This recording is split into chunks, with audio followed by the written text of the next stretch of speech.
Assalamualaikum warahmatullahi wabarakatuh. Waalaikumsalam warahmatullahi wabarakatuh. Alhamdulillahirabbil alamin. Wassalatu wassalamu ala asyrafil anbiya'i wal mursalin. Sayyidina Muhammadin wa ala alihi wa sahbihi ajma'in. Amma ba'du. Selamat datang di pengajian kita. Mudah-mudahan kita bisa mengkaji bahasa Arab dengan lebih baik lagi.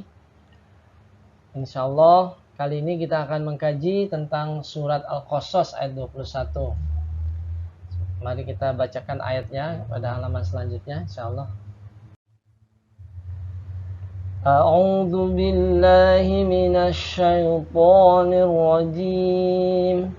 Bismillahirrahmanirrahim. فخرج منها خائفا يترقب قال رب نجني من القوم الظالمين صدق الله العظيم. Insyaallah terjemahannya adalah sebagai berikut. Maka keluarlah Musa alaihissalam dari kota itu dengan rasa takut, menunggu-nunggu dengan khawatir. Kemudian Nabi Musa berdoa, "Ya Tuhanku, selamatkanlah aku dari orang-orang yang zalim itu." Surat Al-Qasas ayat 21. Adapun kalau kita refer kepada tafsirnya, ini masing-masing bisa refer kepada tafsir yang muktabar ya. Salah satu tafsir menafsirkan sebagai berikut, maka keluar Musa dari kota Fir'aun. Fakharaja minha itu minhanya minal Madinah, pakai tak marbuto, makanya ha minal Madinah. Misri dalam hal ini Misri ya. Misro atau Misri dari kota Mesir. Ya tarokob dengan rasa takut, menunggu-nunggu adanya pengejaran yang dapat menyusulnya sehingga akan dapat menangkapnya. Maka dengan rasa khawatir itu membuat Nabi Musa berdoa kepada Allah supaya berkenan menyelamatkannya dari orang-orang yang zalim. Mungkin ini sunnah-sunnah para nabi ya. Kita kalau ada kekhawatiran, kalau ada apa, jangan malas berdoa ya. Karena doa itu adalah senjatanya orang-orang mukmin ya. Maka orang yang malas berdoa bisa dianggap sebagai orang yang sombong ya. Dalam beberapa kajian kita pernah dengar sama-sama ya, insyaallah. Jangan sampai terjadi pada kita, insyaallah. Amin. Nah, dalam kajian bahasa Arab ini, insyaallah kita ambil potongan yang sederhana dahulu. Potongan yang pertama yang kita ambil adalah fakharaja minha khaifan. Nah, kita kembali ke Al-Qur'an ya. Kalau ada mat tabi'i kha ketemu hamzah, maka dalam satu kata lagi itu disebut mat wajib. Mat wajib muttasil ya. Jadi dia minimum kalau bacaan hafaz itu 4 ya. Boleh 5, boleh 6 ya. Tariq Syatibi ya. Fakharaja minha khaifa. Jadi minimal 4 lah.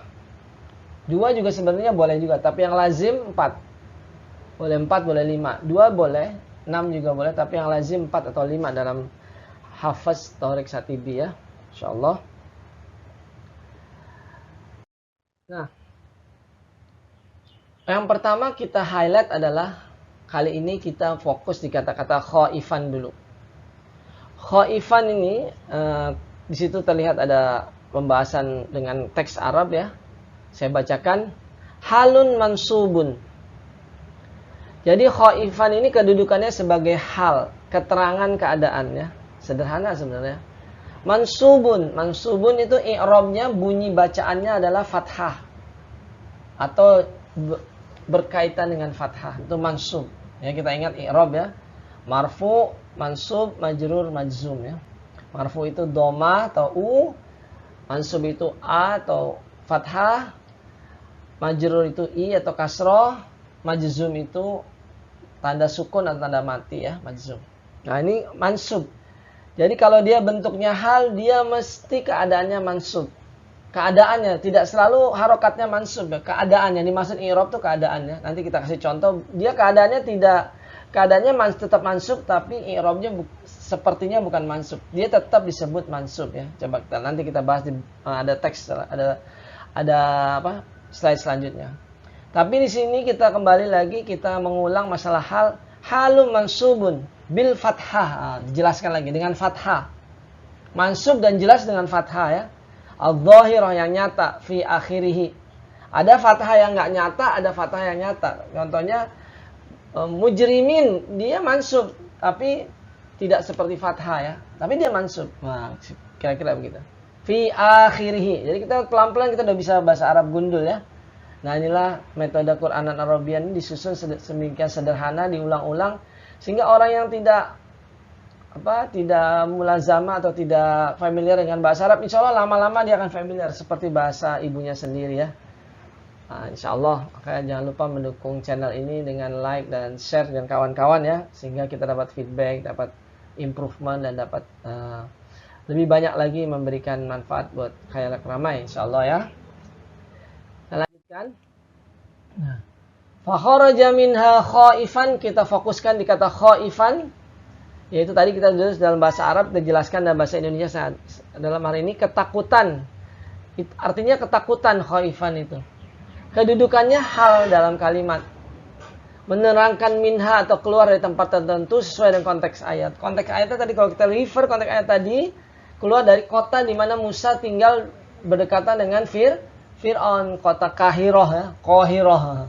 Makanya minha, Qahiroh juga pakai tak marbuto ya. Dari negeri Mesir, kotanya Qahiroh, Madinahnya Qahiroh.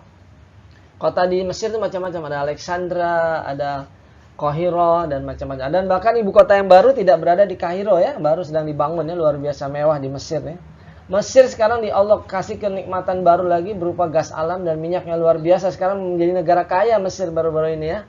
Alhamdulillah saudara-saudara muslim kita Allah tolong dengan kebaikan, kemurahan rezeki. Mudah-mudahan diberikan juga kepada umat Islam yang lain. Amin, amin insyaallah. Amin. Nah, kita kembali lagi refer mengenai hal. Hal itu keadaannya selalu ismun. Arti kata benda nakiroh tanpa lam alif. Nah, tadi kita ingat, kita ulang-ulang biar hafal. I'rabnya selalu mansub atau bisa juga dikenal dengan fathah lah ya. Tidak selalu mansub itu fathah, tapi di refer kepada fathah ya.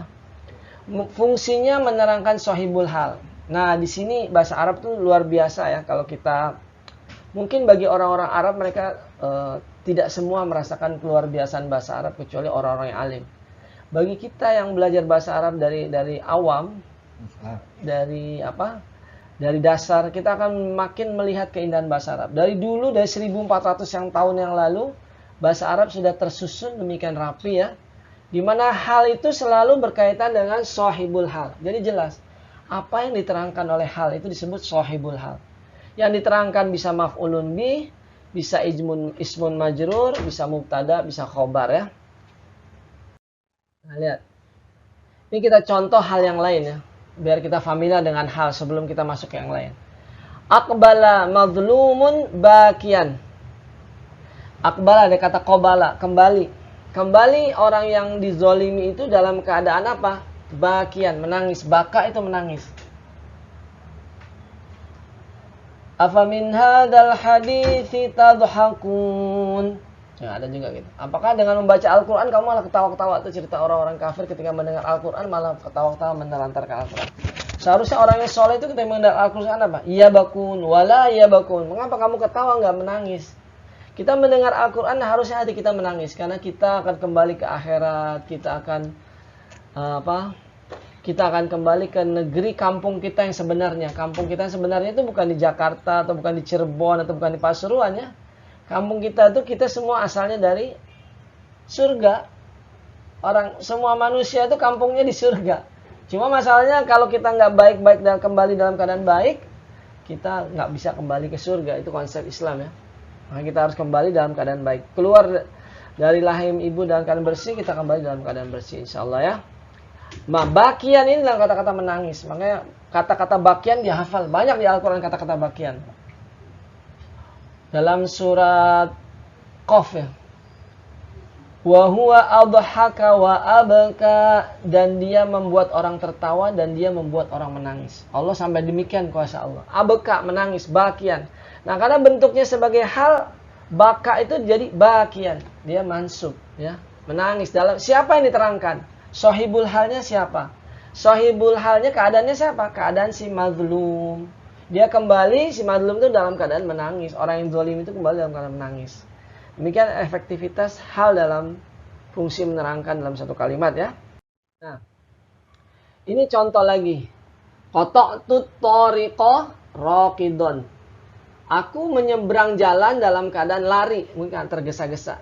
Yang diterangkan itu adalah jalannya, ya. Jadi siapa yang diterangkan maf'ulun bihnya, objeknya. Jadi aku berlari di atas jalan seolah gitu. Menerangkan keadaan di atas jalan itu berlari. Ya. Contoh lagi. Nah, kadang-kadang kita menganggap bahwa sesuatu itu sekedar maf'ulun bih aja ya. Dia objek. Aku mengirim kamu kepada manusia sebagai rasul ya. Nah, ini yang diterangkannya apa?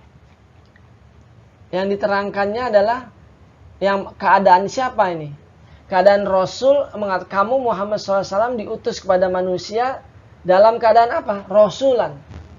Jadi dia diutus bukan hanya sekedar raja bagi manusia. Kalau dalam Taurat disebutkan Nabi terakhir itu dia raja. Makanya Nabi Muhammad SAW itu benar Nabi terakhir. Karena kedudukan Rasul terakhir di Taurat itu raja. Ya.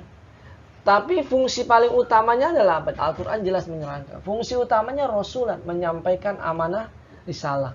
Siapa yang diterangkan? Keadaan siapa? Keadaan Rasul menghadapi manusia. Linnasi. Pada manusia Rasul itu yang pertama adalah Rasulan. Nah, gitu ya. Itu halnya. Dalam surat An-Nisa ayat 79. Lanjutkan lagi. Ada juga surat yang amat terkenal ya, yaitu tentang ghibah ya. Surat 49 ayat 12 ya. Ayuhibbu ahadukum ayyakula lahma akhihi maita.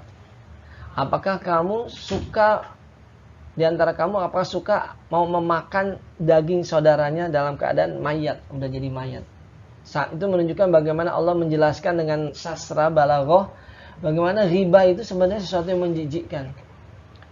Tapi ada beda kasus dengan riba yang miskin, ada proses hukum, ada proses penyelidikan, proses security. Ini kalau tanpa niat atau tanpa prosedur yang jelas kita sengaja mengomongkan saudara kita, ini masuk dalam riba, sesuatu yang menjijikkan dan sangat dibenci oleh Allah dan Rasulnya. Fakarihtumu wattaqullaha innallaha tawwabur rahim. Nah, kita lihat dalam surat 49 ayat 12 ini memakan saudaranya dalam keadaan apa saudaranya? Dia menerangkan maf'ulun bi berupa idhofah lahma akhihi dalam keadaan mayat, sudah jadi bangkai. Kamu memakan daging saudara kamu yang sudah jadi bangkai. Itu bagaimana kerasnya ya? Itu bahasa Arab. Makanya kalau kita belajar bahasa Arab, yang kita harapkan itu rasa bahasa kita makin hidup ya. Makanya salah satu cara Allah memelihara Islam itu dengan memelihara bahasa Arab. Tanpa ada bahasa Arab di bumi ini, Islam bisa juga jadikan artinya sebagian dari nilai Islam jadi hilang kan. Al-Quran dalam bahasa Arab. Makanya kita lihat kemujizatan Al-Quran itu salah satunya dengan eksistensi bahasa Arab sampai sekarang ya. Bahkan orang Kristen pun di Middle East pakai bahasa Arab dan mereka memanggil Tuhannya Allah. Jadi begitulah bahasa Arab ya, kita bisa lebih mencintai lagi bahasa Rasul kita. Ayat 2 ayat 60 surat 2 Al-Baqarah ayat 60. Wala ta'tsaw fil ardi mufsidin. Nah, kita semua ya pernah baca ayat ini, tentu yang pernah baca Al-Baqarah. Janganlah kamu, itu larangannya, nahiyah. Janganlah kamu membuat di atas bumi al-ismul al-majrur mufsidin, kerusakan. Janganlah kamu membuat di atas bumi kerusakan. Nah, kerusakan ini menerangkan apa? Di atas bumi kerusakan. Nah, menerangkan di atas buminya. Ya, hal. Nah, inilah salah satu fungsi kita belajar bahasa Arab. Jadi kedudukan itu kita benar-benar kedudukan secara wad'u arabiyah. Secara pemahaman orang-orang Arab, bukan pemahaman bahasa kita, bahasa ajam. Bahasa Indonesia nggak akan bisa bedakan antara hal sama dzarafuz zaman. Nanti kita harus bisa membedakan antara hal dan keterangan waktu. Bentuknya sama. Nanti kita lihat. Lihat nih. Sama-sama nakiroh. Sama-sama ismun. Tapi dia bukan hal. Dia disebut zorofuz zaman atau maf'ulun fi. Syarabal maridud dawa'a sobahan. Syaraba, meminum. Al-marid, orang yang sakit. Ad-dawa'a, maf'ulun bihnya. Obat itu diminum. Sobahan, pagi hari. Itu bukan hal.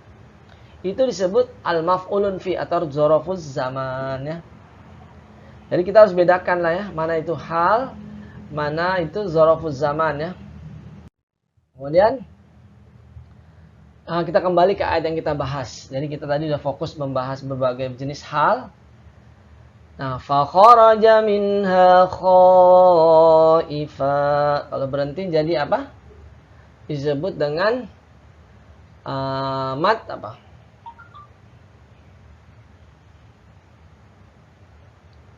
Ya. Dia tetap matobi tapi ada namanya lagi. Nanti kita fokus dulu di bahasa Arab, nanti kita bahas tajwidnya ya lain kali. Fa kharaja minha khaifan. Fa kharaja itu fa huruf ditambah dengan fiil kharaja. Kita analisa nih ayat ini. Minha al ismul majrur, yaitu kata benda yang sudah dibuat menjadi kasroh. Khaifan itu hal yang diterangkan siapa? Minha. Dia keluar dari kota itu dalam keadaan takut. Walaupun Nabi Musa seorang nabi, Nabi Musa juga manusia, ada rasa takut. Rasa takut itu lumrah. Tapi kalau berlebihan, itu jadi nggak normal. Makanya ulama mengatakan rasa takut yang tabiat, yang normal masih boleh, tapi jangan boleh berlebihan. Bagaimana mengurangi rasa takut berlebihan? Banyak ibadah hidup yang balance, ya. Jadi kita nggak mikir kepanjangan, akhirnya takut itu menjadi berlebihan. Insya Allah kita lanjutkan. Nah, fakhoroja, kita lagi pindah lagi fokus kita kepada fakhoroja. Fi'il madinya apa? Khoroja. Fi'il mudorenya apa? Yakhruju. Fi'il amarnya ukhruj, koman perintah, ya. Fi'il mudore itu present future, yakhruju, dia sedang dan akan keluar. Khoroja telah keluar. Jadi Nabi Musa itu telah keluar dari kota. Bayangkan, sudah keluar dari kota dalam keadaan takut. Memang Fir'aun itu luar biasa kekuasaannya. Diriwayatkan sampai Sudan, Habsah, Mesir, negeri besar. Jadi tantangan Nabi Musa itu bukan kecil. Kalau lawan ketua RT mungkin gampang ya. Bisa pakai prosedur yang baik. Ini lawannya adalah raja dari negeri Afrika. Satu benua, hampir satu benua dikuasai Fir'aun. Makanya khaifan. Makanya dengan kita paham bahasa Arab, kita akan mengerti, oh demikian besar cerita Nabi Musa ini sampai diulang-ulang hampir di beberapa setiap juz ada cerita Nabi Musa. Bahkan juz amma pun ada ya. Idnada rabbahu enggak ada. Hal ataka hadithu Musa. Idnada rabbahu bil wadil muqaddasi tuwa. Itu juz 30. Juz 1 pun ada. Juz 2 pun ada. Makanya cerita Musa ini luar biasa ya. Dan itu jadi pelajaran buat Nabi Muhammad dan sahabat-sahabatnya bagaimana hidup bermasyarakat dengan damai, dengan tidak membuat masalah, tetap dakwah dengan baik. Karena pelajaran Nabi Musa ini diulang-ulang terus sama Allah. Makanya dalam masyarakat, dalam Islam, hidup bermasyarakat, ibadah sosial itu sangat besar. Bandingkan cuma ibadah individu, sholat sunnah. Ya. Karena cerita Musa ini mempengaruhi fikih juga nanti, insyaallah ya. Kita lanjutkan. Nah, minha itu adalah ismul majrur. Asal katanya dari minal Qahirah, dari kota Kahiro. Makanya disebut ismul majrur. Nah, ismul majrur kita bahas lebih detail lagi. Kata benda jadi kasroh itu yang pertama disebabkan huruf jar. Huruf jar itu ada berapa? Bila, fi'ala, minka, hatta, wata. Coba ya.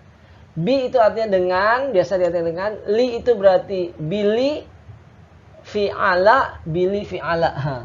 Bili. Bi itu untuk dengan, biasanya li itu untuk lillah, untuk Allah ya. Billah, dengan nama Allah. Fillah, dalam ajaran agama Allah. Bili, fi gampang. Allah juga banyak orang hafal. Ilah orang hafal. Minka.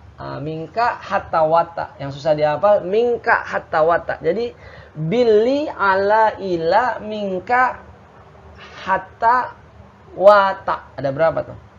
Bili minka ala ila hatta wata. Ada tuh. Ka dulu. Ka ada 10 ya, pas 10 ya. Jadi 10 huruf jar yang bisa menyebabkan kasroh. Jadi kalau kita temu kasroh, kita selidiki dulu apakah disebut huruf jar. Bismillah itu huruf jar, bi ya. Bi masuk huruf jar, huruf yang buat kasroh. Atau kalau bukan karena huruf jar, disebabkan oleh mudhof, 2 aja sebabnya. Walaupun nanti ada yang ketiga bagian dari idhofah ya. Contohnya, oh ini yang belum saya perbaiki, nggak apa-apa nanti kita ini. Ya. Jadi,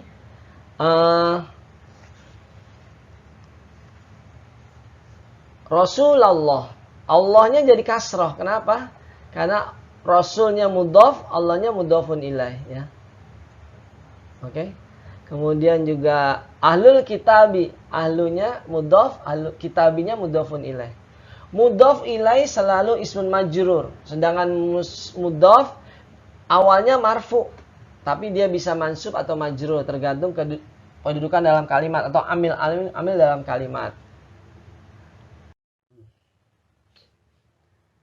Insyaallah yang terakhir ismul majrur juga disebabkan oleh zorof yang sebenarnya zorof itu membentuk idhofah juga. Contohnya gimana? Yajlisuna amamal baiti. Mereka duduk, ini jalasa yajlisu karena hum jalasu yajlisuna. Nah, gitu ya. Hum nih domir mutasil, domir yang nggak kelihatannya itu hum di sini. Yajlisuna. Di mana yajlisuna? Zorof makan atau maf'ulun fi. Di mana mereka duduk? Amamal baiti, di depan rumah. Makanya baiti bukan baitu. Oh. Makanya dalam surat Yasin kan, mim baini aidihim, bukan aiduhum, aidihim. Wa mim waraihim, dari belakang mereka. Wa ayyaminihim, dari kasrah. Ya. Aku tahta syajarah. Aku berdiri di bawah pohon. Tahtanya itu adalah zorof. Makanya sajaroti. Jadi setiap ada zorof kedudukannya idhofah juga tetap. Ya. Kasroh, gampang ya. Insyaallah bahasa Arab itu sederhana tapi pasti itu yang bikin dia jadi dipilih. Memang Allah siapkan untuk bahasa terakhir, kitab yang terakhir Allah turunkan ya. Nah, dalam contoh di atas, isim bait al-baiti dan isim asyajaroti adalah isim majrur dengan tanda kasroh karena terletak setelah zorof atau maf'ulun fi ya. Zorof itu keterangan tempat di depan dan di bawah. Dalam keadaan hal ini kedua zorof merupakan mudhof sedangkan isim yang mengikutinya merupakan mudhofun ilaih. Jadi sebenarnya 2 aja asalnya. Jadi huruf jar dan idhofah. Cuma idhofah itu ada 2, idhofah yang biasa, idhofah yang zorof gitu. Ya, kasroh ada 3 ya, ingat ya. Gampang kan? Nah, kita lihat kembali lagi ke contoh yang lain. Mirip kata-katanya. Ini fakharaja ala qaumihi. Ini cerita nabi yang lain. Fakharaja ala qaumihi fi zinatihi. Bukan nabi, ini ceritanya bukan cerita tentang nabi. Tadi cerita tentang nabi yang berkeluar Musa tadi. Ini musuhnya Nabi Musa yang keluar. Bukan Fir'aun tapi siapa? Qarun. Fakharaja ala qaumihi fi zinatihi dengan menunjukkan emas-emasnya. Nah, ini tentang Qarun dalam surat apa? Tadi kan 21, sekarang 79 ya. Makanya Al-Qasas ini cerita Musa sebenarnya. Mayoritas cerita dalam surat Al-Qasas tentang Musa.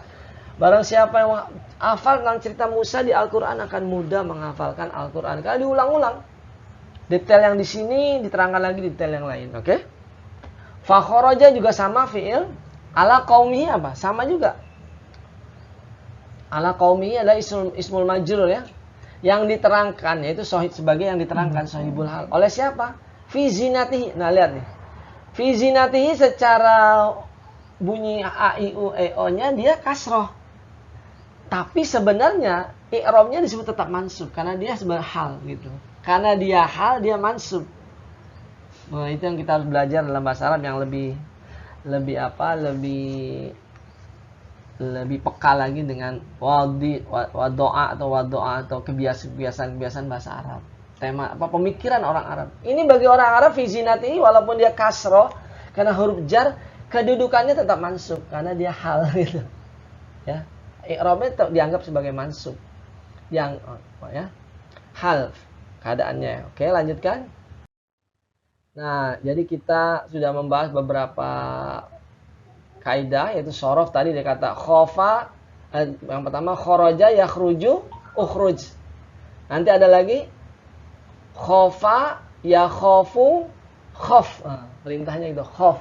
Baru khoifan itu itunya. Kata benarnya khoifun. Itu sorof. Nahunya tadi jumlahnya jumlah fi'liyah apa? Jumlah ismiyah. I'rab perubahan harokat ya. Kita ingat-ingat lagi. Nah, i'rab yang kita udah pernah dengar sebelumnya marfu, mansub, majrur dan majzum. Insyaallah ini berdasarkan kedudukan dalam kalimat. Kalau mubtada secara umum dia harusnya marfu. Kalau mansub maf'ulun bi secara umum dia harusnya mansub. Ismul majrur ya majrur. Majzum jawazim yang dimatikan oleh huruf-huruf jawazim, huruf mematikan contohnya lam yalid wa lam yulad. Asal katanya dari lam yalidu. Karena lam jadi yalid. Nah, jadi lam itu adalah jawazim. Ya. Atau tawaib bisa juga ya. Kita lanjutkan. Nah, tadi yang kita pernah membahas tentang hal ya. Kita bahas secara sorof. Tadi hal kita bahas secara kedudukan dalam kalimat. Kita bahas halnya ini ke dalam sorofnya. Yaitu kata kerjanya. Sebelum kita sorof, kita bahas dulu kepada i'rabnya. Itu bagaimana dari kata khaifun takut. Ketika jadi hal, dia harus berubah jadi mansub. Nah, kita harus ingat. Asalnya khaifun takut. Begitu dia ditaruh sebagai hal, dia jadi khaifan mansub. Perubahan i'rabnya sederhana kan? Insyaallah dipahami. Nah, kita balik lagi ke sorof yang lain lagi. Bahwa tadi i'rab sekarang sorofnya. Khofa, kata asal dari khaifun itu kata kerjanya salasul mujarrad. Kata kerja dengan 3 suku katanya adalah khofa. Kho, alif, fa. Nah, jadi ini huruf fi'il mu'tal, fi'il sakit. Karena ada alif ya. Makanya bentuk amrnya ini beda. Bentuk amrnya lihat. Madinya khofas, sederhana. Tapi mudoreknya ya khofu. Alifnya tetap nggak berubah. Begitu jadi amr, alifnya dibuang. Khof. Karena huruf sakit. Jadi dia kalau ada huruf sakit, apa huruf sakit itu? Alif, waw, ya. Ada tambah lagi sebenarnya. Hamzah atau tasjid masuk juga. Tapi secara umum nggak dimasukin. Ya. Tapi kalau ada hamzah, ada tasjid, hati-hati juga. Ya, kayak nanti ada contoh-contoh lain kalau kita baca lebih detail masalah fi'il mu'tal ya. Amrnya nih khof, kayak kola juga sama kan, pakai alif kan, fi'il mu'tal juga. Kola yaqulu, alifnya berubah jadi waw, mudhari'nya. Fi'il amrnya kul, ya. Jadi kalau ada fi'il mu'tal, amrnya biasanya nggak beraturan. Amrnya harus kita biasakan ya, disebut dengan pernah kita sebut asimai, nama kebiasaan wadoknya orang Arab, kebiasaan orang Arab simai. Nah, sederhana ya. Lihat kita makin sering, saya pun dengan sering membuat video-video ini, membuat makalah-makalah untuk diterangkan, jadi makin terbiasa insya Allah. Dengan sharing ilmu itu keberkahan terus bertambah. Nah, mudah-mudahan sharing ilmu yang cukup pendek ini, yang sederhana ini lebih bisa membuat kita lebih dekat kepada Al-Quran, lebih sayang kepada agama Rasulullah SAW, dan bisa mengantarkan kita pulang ke kampung akhirat dalam keadaan bahagia dan barokah. Amin, amin ya rabbal alamin. Assalamualaikum warahmatullahi wabarakatuh. Waalaikumsalam.